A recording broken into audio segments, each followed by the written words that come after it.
Hello and welcome to another edition of Currently in Quincy. I'm Joe Catalano, and on today's program we're going to learn about a proposed change to the way electricity is provided here in Quincy. First though, we check out the weather and the news for you. Currently in Quincy, partly sunny, it's breezy, but it's warm, 56 already. We're headed for about 60 with partly sunny skies today.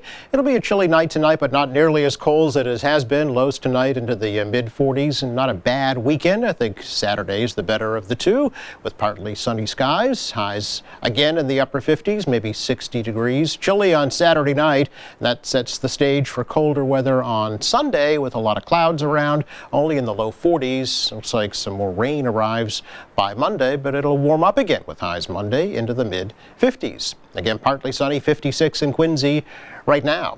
In the news today, City of Quincy now in the yellow category under the state's coronavirus risk assessment map.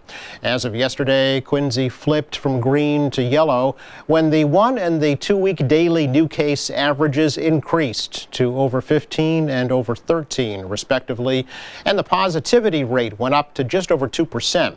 There were 15 new cases of the virus confirmed in Quincy yesterday. That brings the active case total to 190. There have been 138 deaths. The Quincy City Council is recommending that the city approve the sale of the final 2 parcels of land at the former Hancock parking lot in Quincy Center to LBC Developers of Boston for the construction of at least 350 new apartments. The Ordinance Committee this week did vote 8-0 in favor of Mayor Thomas Koch's request to sell those parcels for $4.8 million. Ward 4 City Councilor Brian Paolucci says there are still some details that need to be worked out. However, he said he didn't want to delay the process. In substance, in committee, and all we're doing is recommending it to the council. We're approving it from committee and elevating it to the council. We can pass it. We can approve it in substance in committee, and then when it gets to the council and it's ready, we can pass it in form at the council when it's buttoned up. I suggest that, there are issues that I still have. I raised them, and I have others, more minor ones that I'll continue to work on.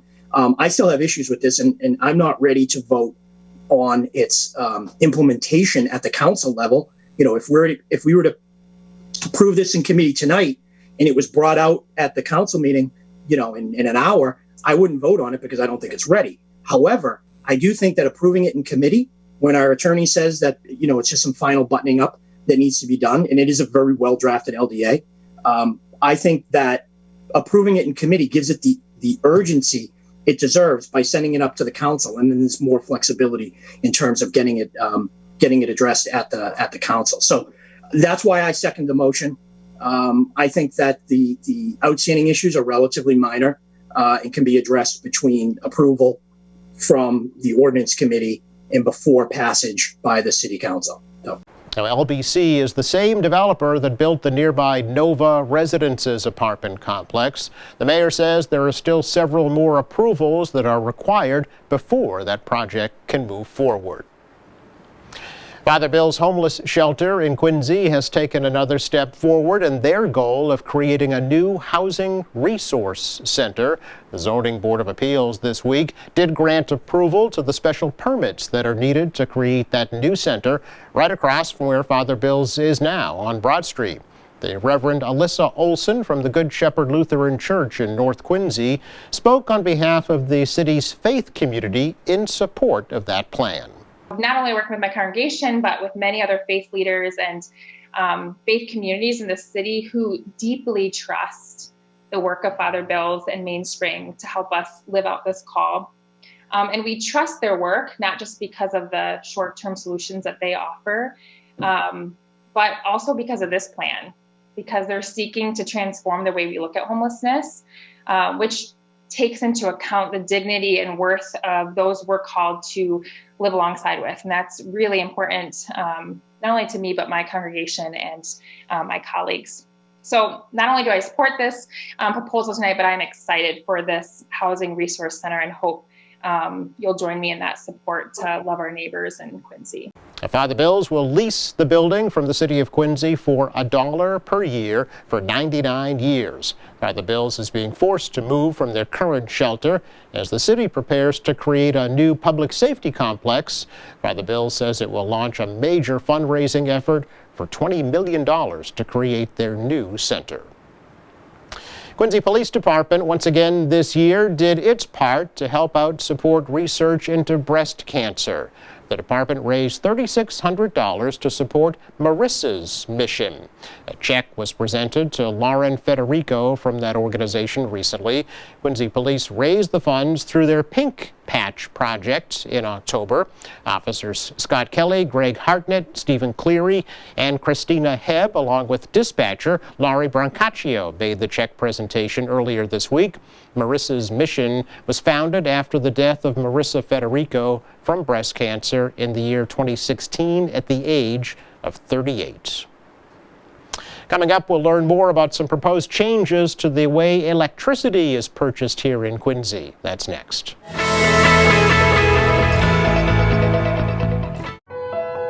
I believe that anybody can turn their life around. They just gotta wanna, and they gotta have some belief.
Remember. Honor. Teach.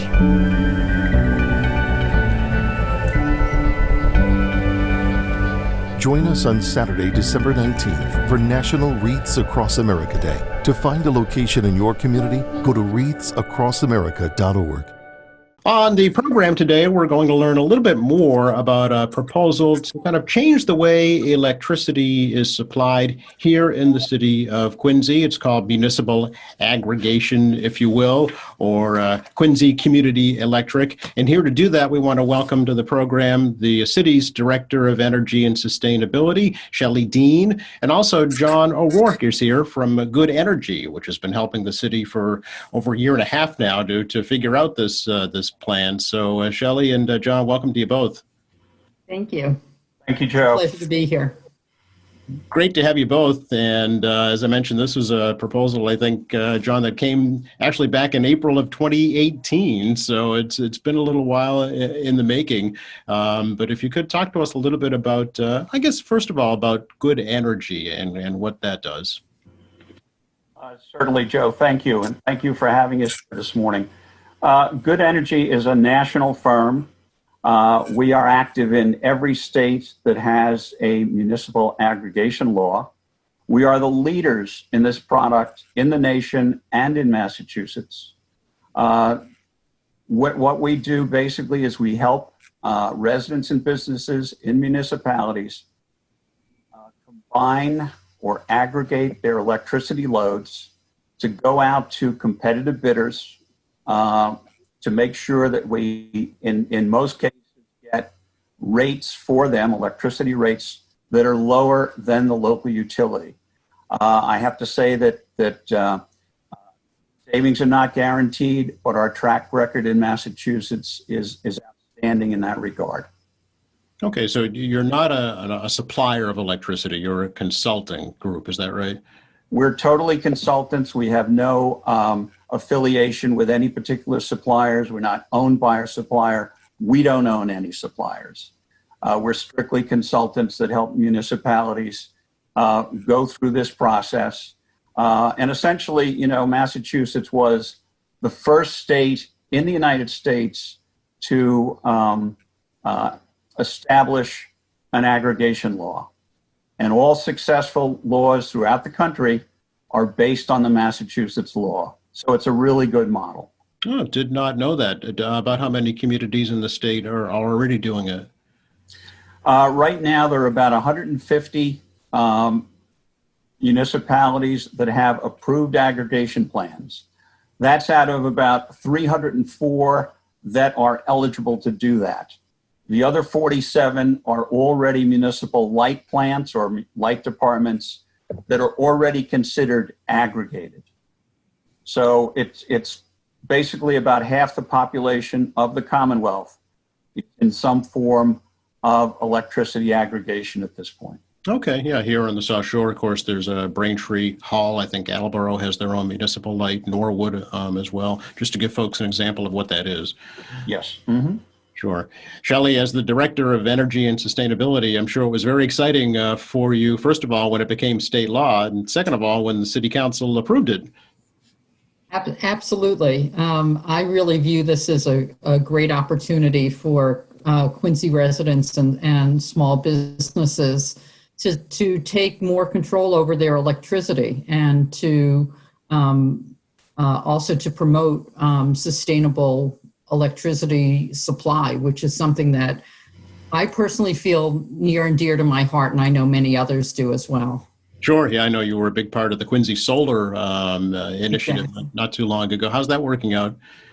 It's working out fantastically. I think during the Solarize campaign, over 100 households signed up for solar and got solar arrays on their homes. And then, of course, many have followed since then. The city is actually engaged right now in putting together an additional group of parcels of municipally owned parcels that we will be going out to install more solar on more of our own properties. Okay. And so does this aggregation conflict with solar or not? No, not at all. Not at all. In some ways they go hand in hand, though truthfully our efforts are separate in this regard. One of our goals with aggregation is that more of the electricity supply will come from renewable resources, and large developers of large renewable energy assets, large solar arrays or large wind turbines, need to know that someone will buy their electricity. And what this does is this basically, the city is basically going to be making a commitment where more of our electricity will come from renewable energy. So we will help in some indirect way, help these large developers know that they have a market and then be able to finance their projects. Sure. So, John, I know you've put together a nice presentation to answer a lot of folks' common questions about aggregation, because this is all new, to most people. So maybe you could share those with us. Essentially, some of the basics here, as we mentioned before, there are over 150 Massachusetts municipalities that have a community electricity aggregation plan, including Boston and Worcester, the two largest municipalities in the Commonwealth. Good Energy is the leader in community electricity aggregation throughout the country. We have over 225 successful community electricity aggregations serving over 3 million residents. In Massachusetts, we represent 53 municipalities with about 1.3 million residents. As you mentioned earlier, Joe, this process started in April of 2018 with the City Council unanimously passing an order that authorized the mayor to do research and to develop a community electricity aggregation plan. In July of last year, 2019, Good Energy was chosen by the city to provide consulting services for community electricity aggregation. The Good Energy team, with the guidance of Chris Walker and Shelley Dean, has developed a community electricity aggregation plan. This plan is available for public review at the City Hall and on www.quincycea.com. The reason why we're doing this is multifaceted, and the first reason is that it offers really competitive choice for electricity supply. When you sign up for an electric account, by default, National Grid is your electricity supplier, but they don't need to be. And this will provide you an additional choice for another supplier. It also provides long-term price stability. So National Grid typically has a winter rate and a summer rate for supply. So every 6 months, your electricity supply rate changes. We expect to sign a longer-term contract, and that will have stable pricing throughout the term of the contract. While we can't guarantee it, we do expect to be able to offer lower electricity supply rates, or at least competitive supply rates to what National Grid is offering. Again, we can't absolutely guarantee that. We will sign a longer term contract, but in general, and history has shown that through electricity aggregation, communities have realized savings. We expect our basic package to offer more renewable energy. The state mandates each year that a certain percentage of electricity supply has to come from renewable resources, and we expect to increase that. We expect our basic product to have approximately 10% more renewable energy. Quincy is a community that experiences the effects of climate change. We have storm surges and heat waves in the summer rather, and all sorts and much severe storms. But the rainfall is very intense. We're really trying to limit our effect on greenhouse gas emissions. We're trying to reduce them. So this really helps contribute to that by supplying more renewable energy. And finally, many Quincy consumers have experienced, have signed up individually for new electricity suppliers and have sometimes found that there are hidden fees or cancellation charges. Our program will have none of that. We will absolutely guarantee that the supplier that we pick will not have any of those unfortunate features in their program. The way our program will work is that a Quincy resident or a Quincy small business will automatically be enrolled unless they choose to opt out. Once the program is about to go up and running, we will affirmatively notify each household, each eligible household or each eligible business, and they will have the opportunity to opt out and never participate. They will also, of course, have the opportunity any time during the contract to cancel their participation. And they can do that, of course, without any termination fees. Residents will and electricity users will continue to receive one bill from National Grid. The bill from National Grid, most people don't look in the sort of detail that I tend to look at them, but they have it's really broken up into two parts. There's a distribution part, and then there's a supply part. And the difference will be that the supplier will be noted as somebody other than National Grid, and it will have our agreed upon electricity rate. And National Grid will continue to be the party to call should there be a interruption in service. And, if there's an emergency storm and power goes out, National Grid will be the party that will make those repairs. Households that participate in any of the programs that are offered, such as budget billing, where you have consistent billing throughout the year to help you manage your budget, or households that participate in any of the low-income programs where there's a lower rate, those will still remain in place. So that is not affected by this activity.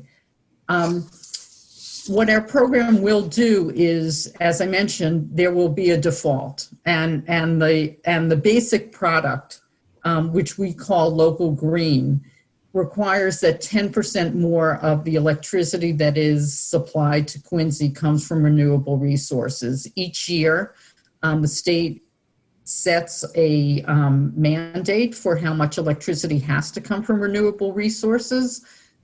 This year it is 16%, so we expect our product to have 26% in its first year if it gets to operate this year. We still have a little way to go, so I don't know if it'll be operational yet this year, but if not, whatever year it starts, it will be 10% more. In addition to that, there will also be some options for consumers to choose if they want.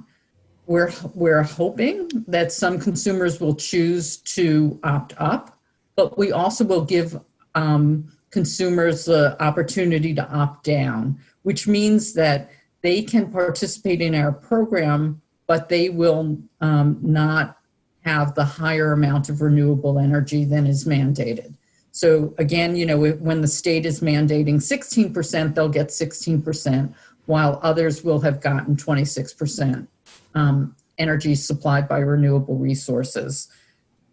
As I mentioned, there are two other opt-up features. There will be households that will choose for a little bit more to go up to 50% renewable energy, which is great. And then we also have the feature of folks can choose a program where they can get 100% of their electricity to be supplied by renewable resources.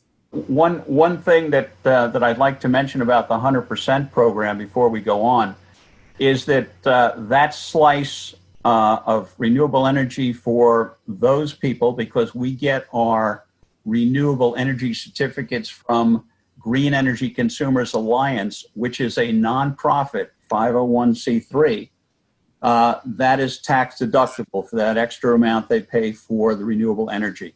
So they will get a letter at the end of every year indicating the amount of their tax deduction for participating in the 100% program.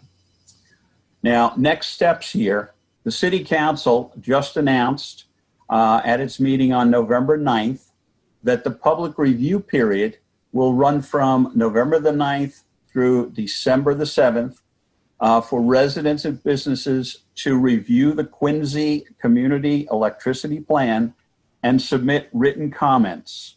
The plan is available at the City Hall and also on www.quincycea.com. The public review period will end with a public hearing on December the 7th for anyone who wants to make oral comments. All comments that are brought in, that are submitted by the public, will become part of the Quincy Community Electricity Plan that's submitted to the Department of Public Utilities for their review and approval. They go through a very comprehensive and very strict review and approval process that we hope will move relatively quickly. Again, submitting any comments, you can submit them by email to electricity@quincyma.gov. They can be sent hard copy to Shelley Dean, who's our energy manager at Quincy, at 58 Saville Avenue, Quincy. And orally, they can be, comments can be given at the public hearing on December the 7th. Now, as we progress through the DPU approval process, Good Energy will ramp up a public outreach and education campaign to inform residents about the Quincy Community Electricity Program.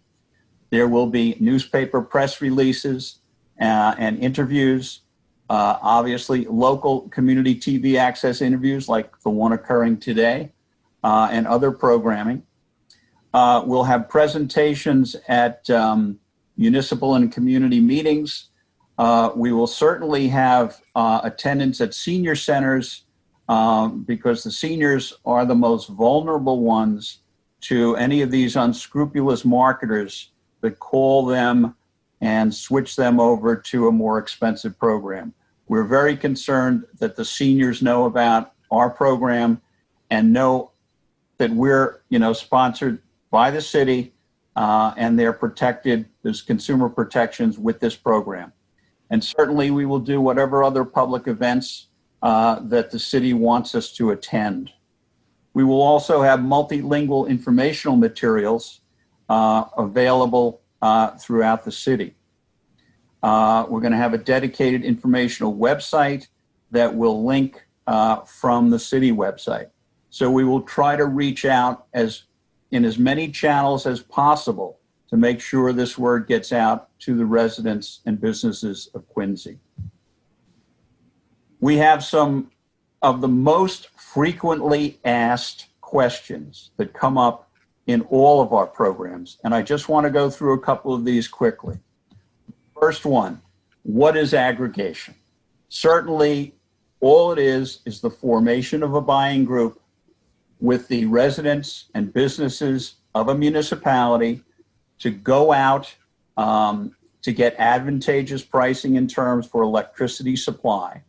And again, we just have to put the disclaimer in that although one of our objectives is savings, that savings are not guaranteed. As Shelley mentioned earlier, the utility pricing changes every 6 months. Normally, contracts for aggregation lately have been running 2 to 3 years. They're normally fixed contracts. Occasionally, what might happen is that in one or more of those 6 months adjustments by the utility, there may be a situation where they're slightly below our fixed price. That's why we have to put this disclaimer in. And again, essentially everybody understands the concept of buying in bulk that reduces unit price. Another very big question is, why is this an opt-out rather than an opt-in plan? Again, Massachusetts was the first in the nation to establish a municipal aggregation law. And the rationale behind it was that it would run through the city government because that is seen as the best organizing body within any municipality. Secondly, the best way to have the largest buying group is through an opt-out program, because that way people can participate without taking any action. Now, that's the short answer. The long answer is that it makes perfect business sense. The reason for that is, for instance, in our record at Good Energy with national suppliers, is that we will get participation in our programs at the start between 80 and 85% of the eligible consumers. Those are the people, the eligible consumers are the people who are on the basic service of National Grid. They're the eligible ones in the beginning. They're given the opportunity to participate in the program. Now, suppliers know that they will get 80 to 85% of the load within that opt-out period of 30 days. So they know what they're bidding on, okay? We deal with only first-level national suppliers. These are companies that need to know what they're bidding on for each of these aggregations. And they know that when they have an opt-out plan. If it was an opt-in plan, these companies wouldn't know whether they would get 80% participation or 60% or maybe 30%. And it might take, instead of a month, it might take 6 months, a year, maybe 2 years. Consequently, they won't bid on an opt-in plan. Very interestingly, both New Hampshire and Rhode Island, who have had opt-in aggregation plans for quite a while, recently just changed their law to opt-out plans. And now they're getting some interest from large major suppliers for aggregations in their states, which wasn't the case before. Your relationship with National Grid, it does not change. National Grid continues to service the electricity infrastructure, distribute the electricity, and provides a single bill. The only thing that changes on the bill is the name of the supplier and the rate per kilowatt hour. Again, Shelley mentioned this, and so did Joe. If you have solar panels, you're not impacted at all by the aggregation. They're mutually exclusive programs. It's really interesting to me. The key to all of this is the ability for customers to opt out if they choose, with no penalty and at any time, because that really gives them the ultimate freedom to either stay with what they're doing right now or to choose to go, to the aggregate plan. Joe, these programs have been immensely successful in Massachusetts, and more communities are realizing that not only is it a vehicle for their residents to have more consumer protection, more advantage in terms of competitive supply, but also communities are realizing that the additional renewable energy is really important for their climate action plans. And a lot of, just like Quincy, they're interested very much in making sure they reduce their greenhouse gas emissions and their carbon footprint, becoming a very, very mainstream reason to institute these municipal aggregations. So just to be clear, if a customer does not opt out, they would be automatically put into the basic plan. Is that right? They'd be put into the standard plan. We call that plan local green, for lack of a better term. Okay. And in that case, the electricity that they will be getting will be 10% more than what is currently mandated by the state. And again, as the state's mandate changes, the state currently is, for the next several years, is requiring each year that 2% more of the electricity gets supplied by renewable energy. So next year it will be 18%, and folks who participate in our program will be getting 28% of their electricity supplied by renewable energy. How much are they getting from renewable energy right now? So right now the mandate is 16%. Yeah.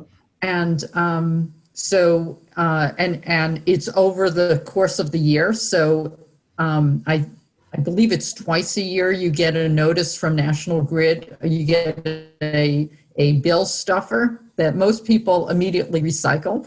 I'm one of those few people who actually reads it, that says where their electricity comes from, and over the course of the year it will be 16%. They're not mandated at any given moment for it to be 16%, so it can change. Okay. If somebody right now has a supplier other than National Grid, can they still utilize this municipal aggregation program here in Quincy? So what they would need to do is, if they have a different supplier, if they've affirmatively selected that other supplier, they would need to cancel that contract, and then they would be eligible to participate. If someone has already made the decision that they're choosing another supplier, we will not, they are not automatically included. They would need to supplier. Okay. What if the supplier that they do have turns out to be the same one that the city selects? I don't know the answer to that. John, do you? Yes, Shelley. Yes, let me take that one, Shelley. Yeah, certainly what happens if we have a supplier that also has a retail arm and has marketed in the municipality that we're dealing with, essentially we have agreements with those suppliers that those people come off their residential side of the house and come on to the aggregation. So that's what happens in those cases. Okay. And would they have to pay a penalty for that? No, there's no penalty. Okay. Good to know. I'm curious, how do you know how much the electricity will cost through, is there like a rate card that will tell you per kilowatt hour and you can choose from that? Part of the customer notification letter that goes out for that 30-day opt-out period has all of the details of the program, which includes a grid of the prices that were obtained and obviously the price of the utility. And essentially that letter goes out, again, it's a 2-page letter. It's approved by the Department of Public Utilities, and it includes all the information that potential customers would need to make a decision to either participate in the program or to opt out. Okay. Curious, are there any incentives for either customers or for the city to participate in this program? Well, again, the incentives for customers are in the program. Again, hopefully we get lower prices, and there's a desire for more renewable energy.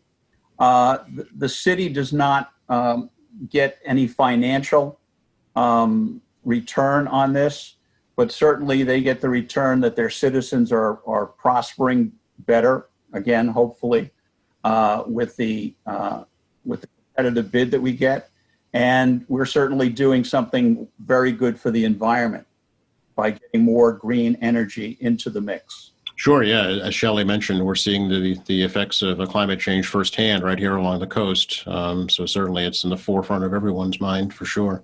Again, we'll just recap for folks, if we can, the December 7th the hearing before the City Council and what will be happening there. Essentially, that'll be the end of the public review period, the official public review.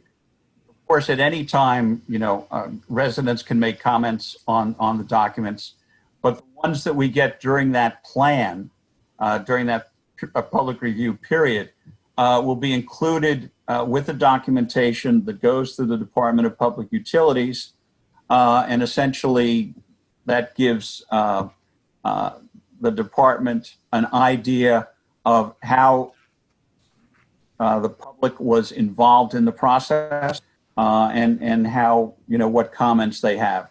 Very frequently, most of the comments that we get from people are very supportive of the program. Essentially, that's the majority of comments we get. Okay, and I think it's so important to note once again that nobody will come knocking on your door or soliciting you via email or over the phone. I personally have been solicited at my front door by these third-party providers trying to get a hold of my utility bill and get my account number and switch me over. So that is not what's happening here. I think it's important to point that out. A very important point, Joe, is that people may get phone calls, and the normal line in the phone call is, we think you could be qualified for a reduced electricity rate. All we need to know is your account number. Okay. Unfortunately, what happens is that a lot of older citizens will give them the account number, and what happens is they get switched over without their knowledge. And when we do, some of our presentations at senior centers, we usually ask the residents to bring their bills along, and it's unbelievable the amount they're paying per kilowatt hour for people who have been switched over without. Again, one of the things that this program does is to eliminate a lot of that situation. Yeah, I think that's important to note. Shelley, anything else you'd like to add? Well, I appreciate the opportunity to talk about this program at this step. I want to make sure that folks know, should they forget the website, which is quincycea.com, they can actually go to the City of Quincy's website. There's a section on it which says, and then you click, and the question is learn about. You click further and you get to community electricity, and that will bring you to this information for folks who are more comfortable using the City of Quincy's website. The other thing I wanted to add is that this is a long process, and it has taken us a while to get to this point, and we still have a while to go. So folks shouldn't expect that we will be, that this program will be operational in the very near future. After the public input period, we will be submitting our plan to the Department of Public Utilities, as John mentioned, and that will take several months for them to review our plan. With COVID-19, everything takes longer, so we don't have a firm date as to when we will get their approval of our plan. Once the plan is approved, with Good Energy's assistance, we will actually have an auction to identify the supplier that we pick. And once we have that information, at that point, we will be announcing the start of the program in 35 days. And we will be submitting information to all eligible households and businesses so that they, as John mentioned, have a chart in front of them that lists the local green product and what that will cost them. Also provide the other options that they'll have the opportunity to choose from, as well as the current national grid rate.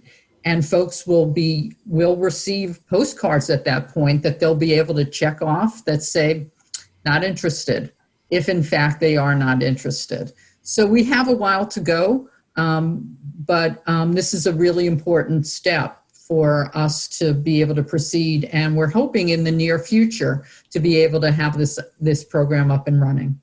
Okay, great. We'll have to have you both back as that gets closer for another update, if that's okay. Let me just remind folks, there are physical copies of the plan at City Hall at the front desk. Okay. There is also a copy of the plan at the Thomas Crane Library. And like everything these days at the library, you need to reserve it in advance. It may be easier to pick up a copy of the plan at City Hall. And of course, the plan is located on the website for folks who want to review it virtually. It is a long plan, so there will be both a summary, which is probably easier to look through, as well as the plan in its entirety. Okay, very good. And there's the information for Good Energy. And I see you're brave, Mr. O'Rourke. You've given out your personal phone number for folks. I'm available all the time, Joe, for questions. So, it's we want to make sure that everybody gets the information, everybody's informed, and if they have questions, they can call me directly. I think that's great. And, the whole key to this is choices and flexibility. So it's just, I think, an important option for folks, to get their electricity in the future. So I want to thank you both. Really appreciate the opportunity to learn about this and share it with our viewers. Great. Thank you so much. So you're very welcome. Be well, both of you. Thank you too. Have a good day. Bye.